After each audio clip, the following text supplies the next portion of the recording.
c'est à quel point il manque de la part des organisations la confiance dans l'intelligence et aussi dans la sincérité et l'honnêteté de leurs employés.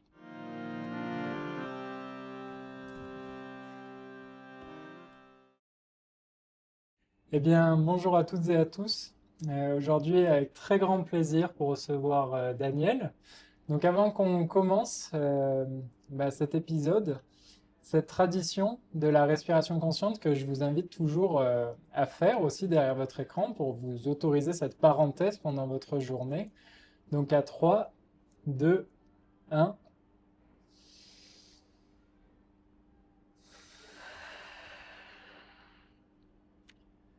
Voilà. Maintenant qu'on est bien Merci. conscient, Daniel, quel serait ton conseil aujourd'hui pour remettre l'humain au cœur de la stratégie des organisations?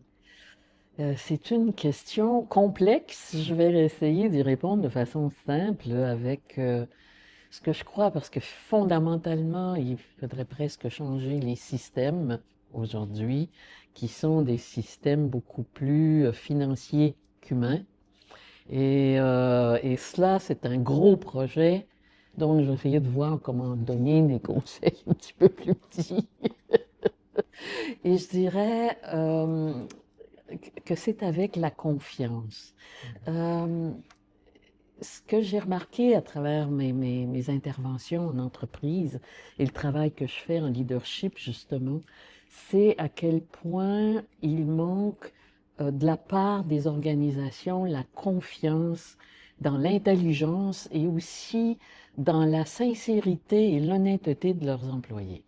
Souvent, on crée des règles pour à peu près 5 à 10% de la population qui joue les systèmes, qui traîne les pieds, et on oublie qu'il y a 90, 95% ou 90, 95% des collaborateurs qui ne demandent qu'à donner leur meilleur et à faire du mieux qu'ils peuvent parce qu'il y a une appartenance encore. Bon, avec les jeunes générations, cette appartenance, elle est plus fragile parce que les organisations continuent à s'obstiner dans les vieux systèmes. Si on les, si on les valorise dans leur intelligence, si on les écoute dans dans leurs besoins qui est différent de ceux des générations précédentes et qu'on travaille ensemble dans un nouveau monde de l'entreprise, j'en connais beaucoup de jeunes qui ne demandent qu'à s'investir, mais ils n'ont pas le retour. Ça ne se rejoint pas. Donc ça, déjà, avec la jeune génération, il y aurait à rétablir la communication et aussi cette confiance qui fait que la hiérarchie devient davantage un soutien, un guide, plutôt qu'un plutôt que de prendre toute la responsabilité ou de penser qu'ils ont toutes les solutions ou tout cela. Donc, travail d'équipe, travail de fédération, travail de... Et c'est des mots qui peuvent paraître bateaux parce qu'ils sont beaucoup utilisés. Donc, j'invente rien, à part peut-être le mot de faire confiance. Euh, je l'invente pas, ce mot-là, mais c'est peut-être un peu nouveau d'en parler pour que ça marche. Je dirais que justement, le meilleur conseil que je donnerais, ce serait mieux d'utiliser moins de mots bateaux, mais ceux qui sont utilisés, qu'on les mette en pratique. Quand on dit que les collaborateurs sont la plus grande richesse de notre entreprise, puis qu'on a des burn-out à n'en plus finir, il y a la congruence à faire aussi. Alors, je pourrais en parler encore bien longtemps, mais pour moi, c'est des points les plus essentiels. La confiance, la fédération, parce qu'on fait confiance, l'ajustement des communications entre les différentes générations et la congruence.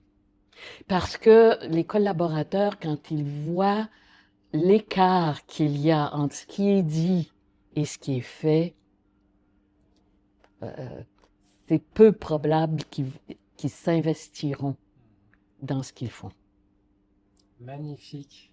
Euh, c'est quelque chose que j'entends, qui est partagé par beaucoup de monde Mhm. aujourd'hui. Je pense que la confiance, en tout cas appliquée comme tu l'appliques à l'intergénérationnel, c'est la première fois que je l'entends. Et je trouve ça merveilleux parce que si on fait le parallèle, par exemple, avec les tribus, Oui, où on apprenait des anciens, oui, bah, c'est finalement un retour à quelque chose d'essentiel qui est que l'expérience parle et on a une certaine fraîcheur, soif de la connaissance des nouvelles générations qui oui, demandent aujourd'hui quelque chose qui est assez surprenant, c'est la santé mentale en entreprise. oui, Alors, je trouve ça très oui, curieux que ce prérequis fondamental à oui. l'existence professionnelle, bah, aujourd'hui, c'est une demande qui est formulée. Donc, bah, tous ces conseils pratiques que tu proposes, je les trouve très valuable, j'allais dire, mais très valorisables en Ouais. entreprise. Je crois, j'aime beaucoup ce que tu dis au niveau des tribus, tu vois. Il y a il y a des gens sur cette planète tellement plus sages que nous. Et je dois dire qu'au niveau des Occidentaux on a tendance à penser que notre façon est la façon. Je vois qu'on retourne de plus en plus vers des anciens euh, millénaires avec les approches asiatiques ou tout cela, mais même pour eux, il y a une évolution à faire. Et je crois que on a peur du changement.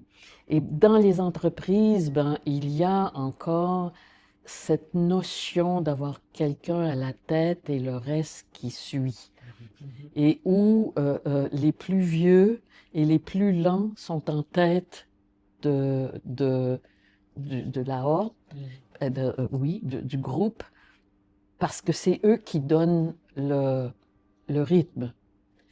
Assez loin derrière, il y a le chef. Et lui, tout ce qu'il fait, c'est de suivre ça. Je vois. Par contre, c'est lui, le chef. Et je trouve ça tellement beau si on pouvait, tiens, c'est peut-être un conseil à donner, et si on regardait comment, qui sont les plus vieux qui peuvent donner un rythme et aussi partager partager l'expérience, l'expertise. Ben, je dirais, parce que l'expérience et l'expertise, très souvent, peut-être que les jeunes peuvent, ben, peut-être pas l'expérience, mais l'expertise, les jeunes l'ont peut-être plus que les plus vieux par les nouvelles technologies, par tout cela. Mais euh, la sagesse de l'expérience, ça, c'est les vieux qui l'ont. J'en connais quelque chose. Et je me dis, c'était tellement beau de voir comment c'était bien organisé, personne ne se plaignait. Et ça, c'est une autre chose que je dirais. Est-ce que dans l'entreprise pour laquelle vous travaillez ou que vous dirigez, tout le monde est véritablement, chacun est véritablement à sa place? Quand on est à sa place, moi je dis toujours, si tout le monde est à sa place sur cette terre, il n'y aurait plus de guerre.